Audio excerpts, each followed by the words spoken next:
Morning everyone. আর আজকে বেরোনো পাহাড়ের জন্য শিলিগুড়িতে সবাই চলে এসেছে, আমিও রেডি হয়ে গেছি। টাইম হচ্ছে এখন 10টা 5। আমরা জাস্ট ব্রেকফাস্ট করবো। অ্যাকচুয়ালি সবাই করছে, আমি এখনও যাইনি করতে, সবাই উল্টো দিকের হোটেলটাতেই আছে। বলেছি আলুর পরোটা একটা প্যাক করে নিতে, আমি গাড়িতেই খেয়ে নেবো। তো এখন যাই, নিচে যাই আর গিয়ে জাস্ট বেরোবো। এই দুটো গাড়ি, এই দুটোতেই যাওয়া হবে। ওপরে দু একটা লাগেজ বাধা হয়েছে। ওটা একটা কি বুস্টারের ওয়াটার ডিসপেন্সার আছে মনে হয় কারোর, আমাদের না, ওটা এদের ড্রাইভারদের কারোর হবে। আমি রেডি আর প্যাকিংও হয়ে গেছে, জাস্ট বেরোবো। তো চলো নিচে যাই। বিল পেমেন্ট হয়ে গেছে এখানে। আমি ছিলাম ওই ওপরের রুমটায়। এখানে পিছনে আছে অভিক, রিয়া, বোন, অর্চন, আর এখানে আছে কুর্চি, সৌমক কই ও সামনে বসছে, ওদিকে নিশা, সৌমেন, রাজা এখানে বসছে। বেরোলাম আমরা, অভিক পিছনে। Journey starts. অর্চন ভালো। সবার সকাল সকালই কাজকর্ম চালু হয়ে গেছে, আমরাই যাচ্ছি ঘুরতে। বেরিয়ে গেছি শিলিগুড়ি থেকে, আর এরিয়া সামনে থেকে চালু হয়ে যাবে। আর আজকে একদমই জ্যাম ছিল না, টুরিস্ট অনেকটাই কম, মানে সেটা রাস্তা দেখলেও বোঝা যাচ্ছে। জেনারেলি উইকডেজ হলে পরেও এই রাস্তায় যথেষ্ট চাপ থাকে। বিধান রোড থেকে নিয়ে অলরেডি আর্মি এরিয়া অবধি চলে এলাম, মানে টাইম লাগলোই না, একদমই ফাঁকা ছিল। রাস্তা কতটা খালি শুধু দেখো। জেনারেলি এত ফাঁকা থাকে না রাস্তায়, প্রচুর গাড়ি থাকে এই রাস্তায়। এটাও মনে হয় 4 লেন হবে, এদিকেও অনেকটা রাস্তা কেটেছে। বাইকটা নিয়ে যেতে পারলাম না, তার যে কি আফসোস হচ্ছে এটার এখন বলে বোঝানো যাবে না ভিডিওতে। যাই হোক, এরও একটা আলাদা মজা। যেহেতু গ্রুপে যাওয়া হয় তার জন্য একা ওখান থেকে এসে বাইক নিয়ে যাওয়াটা মানে একটুখানি অকওয়ার্ড লাগে, যে আমি একা ওখান থেকে আসবো, এসে পুরোটাই আলাদা যাব। ওর জন্য ভেবেছিলাম যে একসাথে অ্যাটলিস্ট ট্রেনে আসবো, বাট ট্রেনের টিকিটটাও হয়নি। যাই হোক, সেটা লেট প্ল্যান হয়েছিল তাই।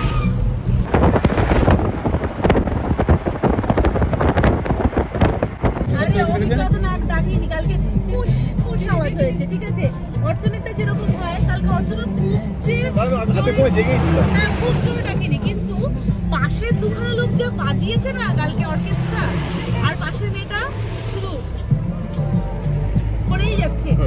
আমি ভাবছি কি অর্চন করছে নাকি, না আমি তো মাথা ধরে নিজেই বসে আছি। সে নিজে মাথা ধরে বসে আছে। ভাবা আমাদের কি জ্বালা। আবার নিশা বলছে নাক ডাকার চাবি না, কানটা খোলা ছিল, নাক ডাকা শোনা শুনতে শুনতে না ভাবলাম না দরকার নেই। আবার ইয়ারফোনে ভগবানের গান চালিয়ে শুয়ে পড়লাম, ঠাকুরের গান চালিয়ে আমি ঘুমিয়েছি রাত্রিবেলা। রেলগেটের জ্যাম এই অবধি। সেবকটা যেহেতু নদী থেকে অনেকটা ওপরে, ওই কারণে এদিকে কোনো রকম ক্ষতি হয়নি। আর যে জায়গাগুলো নিচের দিকে ছিল সেগুলোই ম্যাসিভ ক্ষতি হয়েছে। জয় বাবা, ওম নমঃ শিবায়, জয় মা।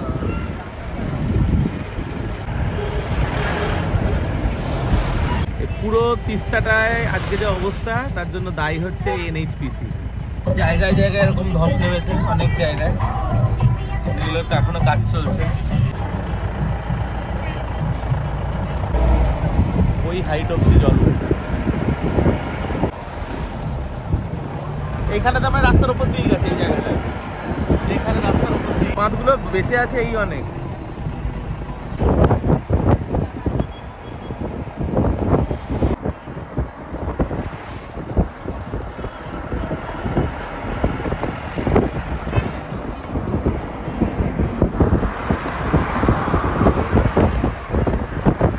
এটাকে বলে হচ্ছে সুন্তলে লোহা পুল। এখানে দাঁড়ানো হয়েছে মোমো খাওয়ার জন্য। গাড়িটা আমাদের ওখানে রেখেছে। এখানে আগেও একবার খেয়েছি আমি, বোন, অর্চন আর ঋত্বিকা এসেছিলাম একবার। ওই পিছনে যেটা দেখতে পাচ্ছ ওটাতেই আমরা ইনফ্যাক্ট লাঞ্চ করেছিলাম মনে হয় এখানে। তুই একা বসে আছিস কেন, কাজ করছিস?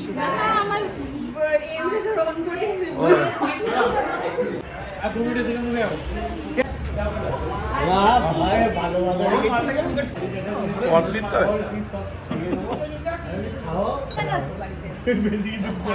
খেতে দেয় না।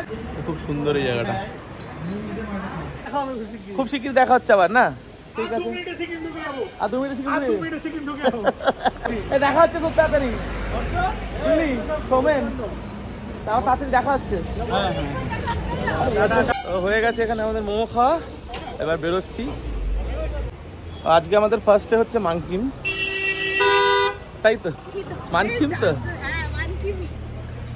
আমি বেকার, জানো আমি এসব আইটেম নিয়ে আমার কোনো মনে রাখার দরকার নেই। নিজে আসলে তখন সব মনে রাখবো, নিয়ে এসছে ট্যুর গাইডরা, কি দরকার আমার অত কিছু মনে রাখার।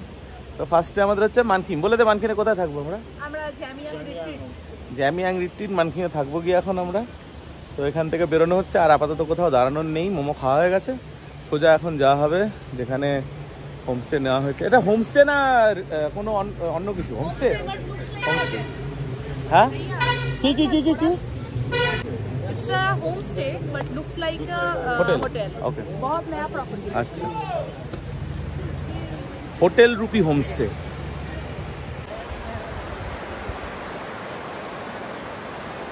লাইনের কাজ যা দেখেছিলাম মোটামুটি ওরকমই আছে, খুব একটা আর এগিয়েছে বলে মনে হচ্ছে না। এগুলো তো মনে হয় আগের বারও অ্যাজ ইট ইজ দেখে গেছিলাম মে মাসে। এইখান থেকে নিয়ে তিস্তা বাজার অবধি সব জায়গায় ম্যাক্সিমাম ধস নেমেছিল, এগুলোতে সব ধস নেমেছিল। সামনে আরও আছে, ওই নিচে যেগুলো দেখতে পাচ্ছ ওইগুলো তো ম্যাক্সিমাম ক্ষতি হয়েছে ওই সবগুলোতে। নিচে পুরো পলি পরত জমে আছে, দেখেই বোঝা যাচ্ছে যে কত ওপর দিয়ে জলগুলো গেছিল। 2-3 লেয়ার করে পলি জমে আছে এখনো। দেখো এখনো জলের রং, দেখো এখনো জলের রং হয়নি, মানে এখনো পলি আসছে। তার মানে জেনারেলি এটা পুরো সবুজ থাকে এই রংটা। এই জায়গাগুলো পুরো ছিল না, এগুলো ছিলই না, এইগুলো পুরোই নতুন করে বানিয়েছে, এগুলো কিচ্ছু ছিল না। পুরীটা ওখানে আছে পড়ে মাঝখানটায়। এটাই 29 মাইল। এই রাস্তাটা ছিলই না, এটা পুরো ওয়াশ আউট হয়ে গেছিল, এটা পুরো নতুন করে তৈরি হচ্ছে। আজকে 1.5 মাস বাদে এই কন্ডিশন, তাহলে 1.5 মাস আগে কি ছিল ভাবো। এখনো এই তলা দিয়ে জল নিয়ে যাচ্ছে।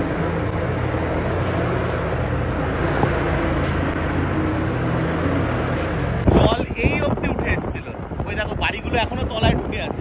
এই গ্রামের এখানে তলায় দেখো বাড়িগুলো এখনো ওখানে ভেসে আছে, মানে এই পলিটা যতটা দেখতে পাচ্ছ অতটা উঠেছিল জল। এই জায়গাগুলোর অবস্থা ভয়ানক হয়েছিল।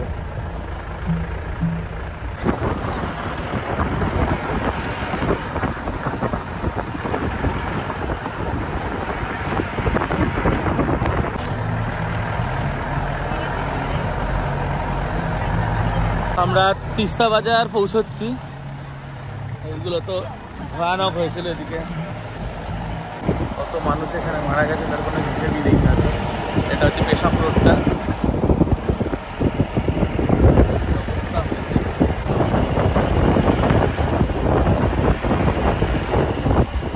এটা কালিম্পং এর রাস্তা চলে গেল, আর আমরা রংপো দিয়ে অ্যাকচুয়ালি ঢুকবো।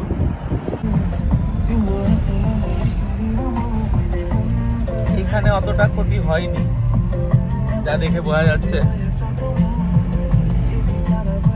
কারণ এদিকেও অনেকটাই নিচের দিকে নদীর সাথে প্রায় প্যারালাল রাস্তা, বাট এই সাইডে এতটা ক্ষতি তো মনে হচ্ছে না দেখে হয়েছে।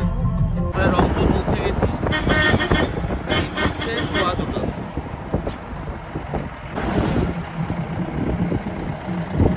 তার দিকে ঢুকে গেলাম, এদিকটা সোজা চলে গেল গ্যাংটকের দিকে। অ্যাকচুয়ালি এটাই পুরনো রাস্তা, মানে এই নতুন ব্রিজটা তো এখন তৈরি হয়েছে। আগে গ্যাংটক যাওয়ার জন্য এদিক দিয়েই ঢুকতে হতো, আবার যেতে হতো সোজা। এখন ওই ব্রিজটা হয়ে গেছে তাই সবাই ওদিক দিয়েই যায়, বাট পুরনো রাস্তা এটাই।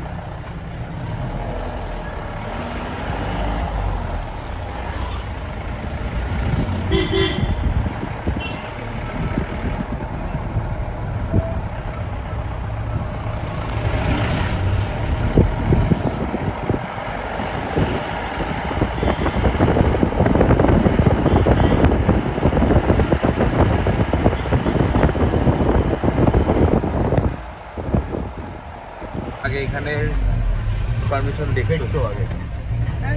ওখানে দাঁড় করিয়েছিল একবার, মনে আছে?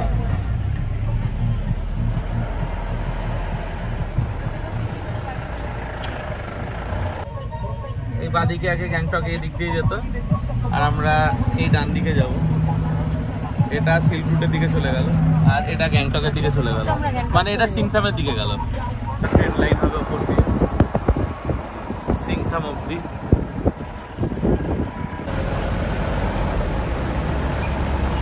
এই দিকটাও ল্যান্ডস্লাইড হয়েছে বর্ষায়।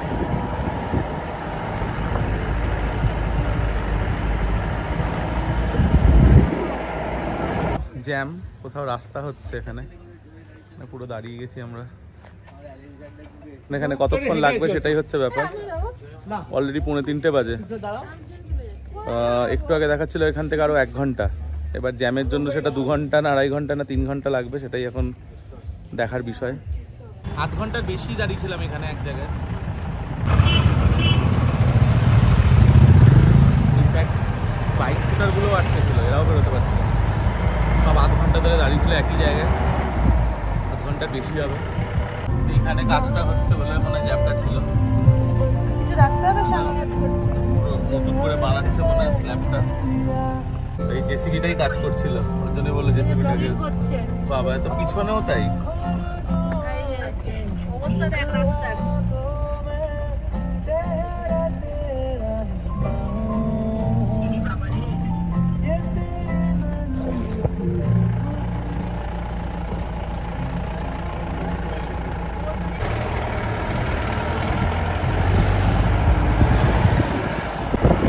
শেষ হলো জ্যাম, আর অলরেডি এখানে 3:30 বেজে গেছে।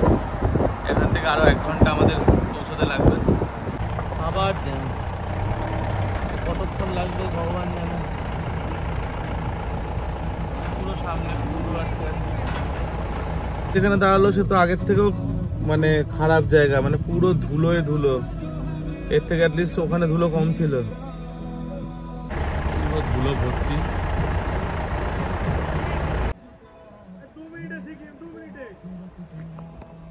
তোদের তো খুব মজা মনে হচ্ছে রে, নামতে পারলেই মজা মনে হচ্ছে তোদের।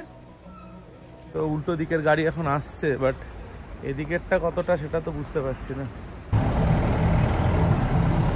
রাইট, আমি এটা দেখেছিলাম গ্যাংটক থেকে যদি ফিরতে এটা দিয়ে আসতে হবে ওদিক দিয়ে, ওটাও দেখেছিলাম।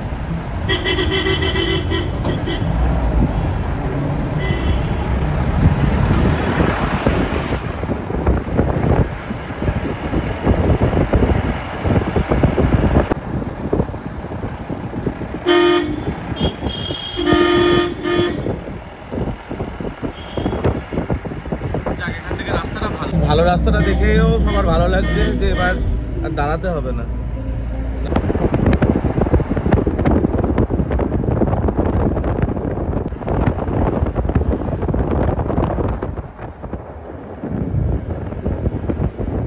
এখনো 7 কিলোমিটারের মতো বাকি আরো, আর এখন যথেষ্ট উপরটায় চলে এসেছি, আর রীতিমতো ঠান্ডা লাগছে। আমি সোয়েটারটা পরে নিলাম বিকজ আমার খুবই ঠান্ডা লাগছে। যদি হঠাৎ করে ঠান্ডা লেগে যায় মুশকিল হবে। ওরা তো এখনো পড়েনি, বাট আমার রীতিমতো ঠান্ডা লাগছিল। হ্যাঁ রে,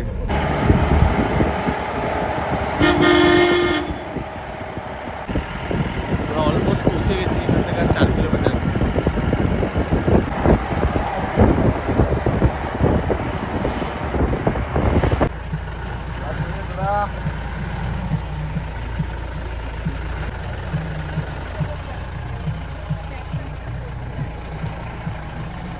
এটা হচ্ছে কালকের পারমিশনের জন্য ছবি তোলা হচ্ছে সবার।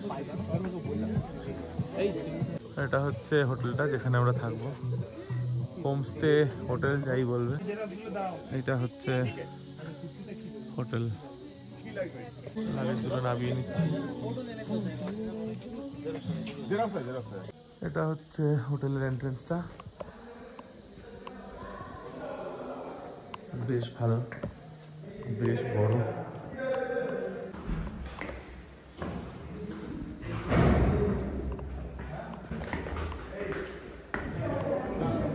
বেশ বড়।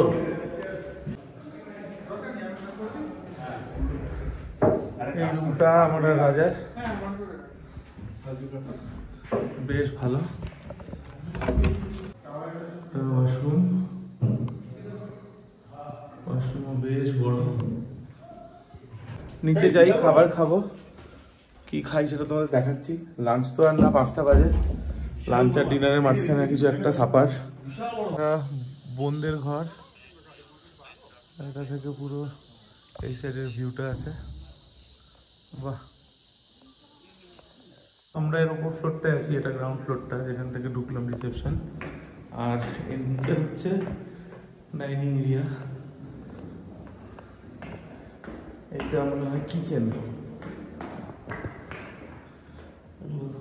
এরিয়া দুটোই। আর এটা মনে হয় কোনো লবি মতো কিছু একটা হবে, লক আছে। বেশ সুন্দর সুন্দর শোপিস দিয়ে সাজানো এখানে, প্রত্যেকটা শোপিসই খুব সুন্দর। পিছন সাইডটা বিল্ডিংটার ডাইনিং এরিয়া মানে ভিতর দিকে এখানে হবে। বাহ, বিশাল ডাইনিং এরিয়া, বিশাল ব্যাপার তো, রাজকীয় ব্যাপার।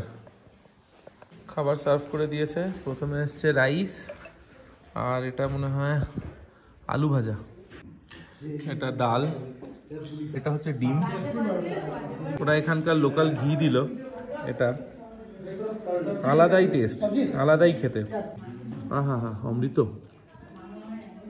রাজা এখানে বসছে, বাকিরা সব এখানে। পুরোই অন্ধকার হয়ে গেছে। টাইম হচ্ছে 5:30। লাঞ্চ করলাম, লাঞ্চ করে উঠতেই অন্ধকার হয়ে গেছে। আবার কিছুক্ষণের মধ্যেই বলবে এবার ডিনার করার জন্য। এখানে তো 8টা 8:30 সব বন্ধ হয়ে যায়। একটু রুমে গিয়ে শুই, খুব টায়ার্ড লাগছে। তারপরে একটু বাদে বসাবে আড্ডা মারতে। কি হবে সেগুলো তোমাদের দেখাবো। আপাতত রুমে গেলাম শোয়ার জন্য, আর পাচ্ছি না, একটু শুলাম, আবার উঠে দেখা হবে। টাটা। 2 hours later. 5:30 নাগাদ আমি ঘুমিয়ে পড়েছিলাম ঘরে এসে। আর এই জাস্ট একটু আগে ঘুম থেকে উঠলাম 8:45 নাগাদ। এখন ঘড়িতে টাইম হচ্ছে 8:05, 8:10। আর এই জাস্ট উঠে ফ্রেশ হলাম একটুখানি, মুখ ধুয়ে এবার আড্ডা মারতে বসা হবে। সবাই মিলে চলে এসছে, তো বাইরেটাতে বসা হচ্ছে আড্ডা মারতে। এইখানেই বসা হয়েছে সবাই মিলে আড্ডা মারতে। চিলি চিকেন, মোমো, এটা কি পাকোড়া? আরে বাহ, এই সমুদ্রের জন্য সমুদ্র থাকে। সৌমেন সে কি একটা ইয়ে দেয়, বিয়ের কি প্রস্তাব দেয়। সে বলেছিল ছেলের প্রচুর পয়সা করে সম্পত্তি, তারপরে সব বলছে। সৌমেন আসুক, সৌমেন বলবে রাজার বিয়ের প্রস্তাব নিয়েও কি একটা প্রত্যেকবার বলে একটা। রাজার বিয়ের একটা দিয়ে দেয়, কি বলিস প্রত্যেকবার রাজার জন্য? কি বলিস না তুই একটা, কি ছেলে খুব ভালো, প্রচুর সম্পত্তির মালিক, কিছু বলিস না? বর্ষায় কি বলছিস? এখানে নাচ করবো বর্ষায়, কোথায় ছাদে উঠে?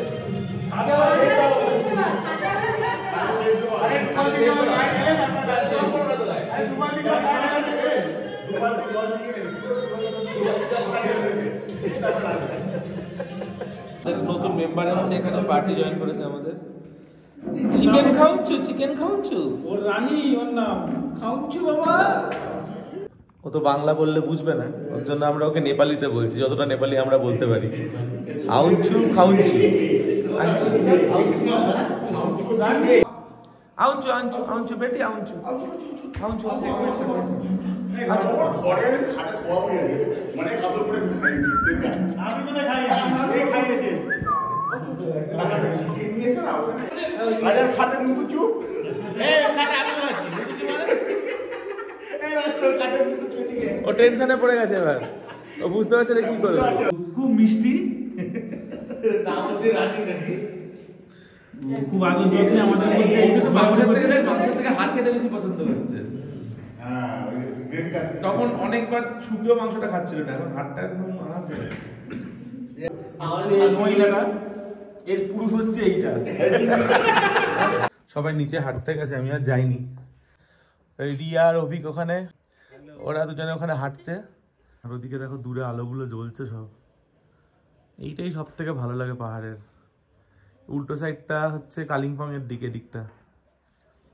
পাহাড়ের সব থেকে যেটা ভালো লাগে সেটা হচ্ছে রাত্রিবেলার নিস্তব্ধ পরিবেশ, সব কিছুর আওয়াজ এত ক্লিয়ার আসে, এইটা একটা আলাদা অনুভূতি হয় পাহাড়ে আসলে। প্রত্যেকবার এই জিনিসটাই সব থেকে ভালো লাগে রাত্রিবেলা। এরা সব রাত্রিবেলা এক্সপেডিশনে বেরিয়েছিল। কি কি দেখলি? বাঘ ভাল্লুক দেখলি কিছু?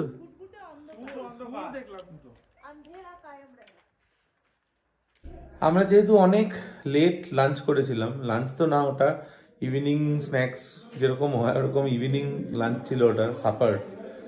তো ডিনারটা আমরা দেরি করে করছি, তো ডিনার এখন করব আর অলমোস্ট 11টা বেজে গেছে। তো কি কি আছে ডিনারে চলো দেখাচ্ছি।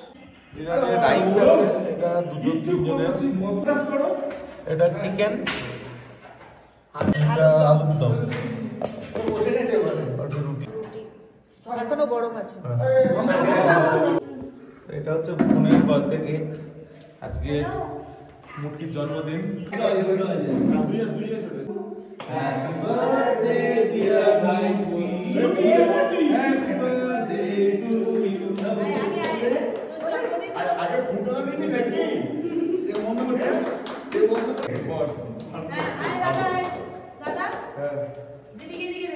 দিদি ছোট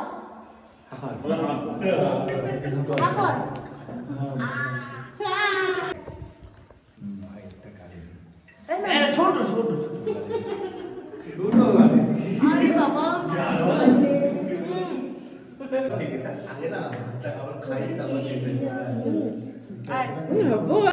জামাই